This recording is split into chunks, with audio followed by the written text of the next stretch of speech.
Sometime after Parliament resumes this year, an amendment will be brought to knock down a very old and cosy exemption for Australia's wealthiest old families. It's called the grandfathering exemption. Rex Patrick narrowly missed the opportunity to have it knocked down last year because the Liberals and the Nationals voted in favour of the billionaires and their secrecy. The people that actually enjoy this exemption are directors and shareholders of 1,119 companies on what we call the secret rich list. We call it the secret rich list because those people that have these companies, like Kerry Stokes, Harry Triguboff, Gina Rinehart, Frank Lowy, all Australia's old wealth billionaires, they have any entities which they control on this list are dark companies. They don't have to report to ASIC. They don't have to reveal their financial statements, even if they control billions of dollars in assets in Australia. Now, no other people except this small clique of old wealth Australian billionaires enjoy this exemption. No other Australians.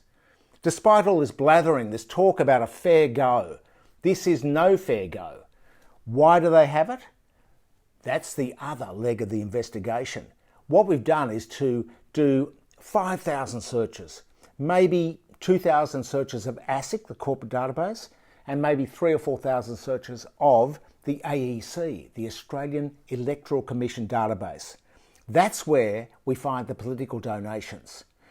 We've had two full-time young journalists on this, Luke Stacey doing the corporate searches, Stephanie Tran doing the AEC searches. They've worked together to find out how much money these billionaires and their associates have paid the political parties, both Nationals, Liberal and Labor.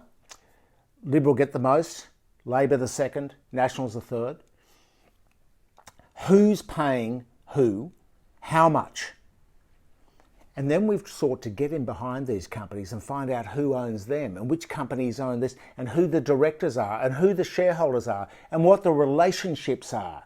This is a massive undertaking, perhaps the biggest corporate search undertaking done by a journalistic organisation, by a media organisation in Australian history. We've been at it now for 6 months and we built up a huge database.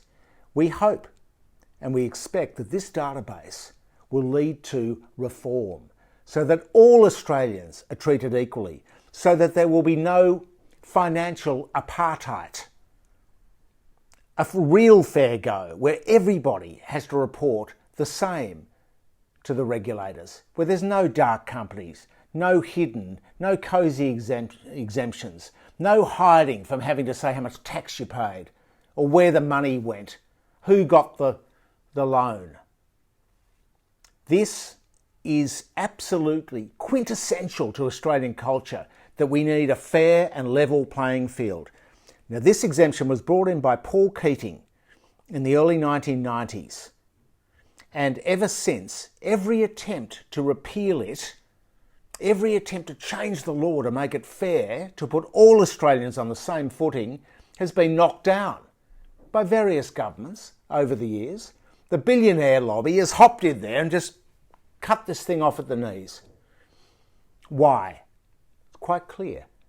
Powerful connections and friends and persuasive arguments. The most persuasive argument was kidnapping. Oh, if we have to reveal these companies, we might be kidnapped. Well, as if nobody knew that, Kerry Packer, Rupert Murdoch, Kerry Stokes, Frank Lowy, Gina Rinehart, as if nobody knew they were billionaires. They might be kidnapped because they put a form into ASIC like every other Australian. Absolute nonsense. Every time they come up with some new excuse. There is no kidnapping risk. It is absolute furphy. All Australians should be treated equally. All should be subject to the same laws. Please support our investigation of the secret rich list. Thank you.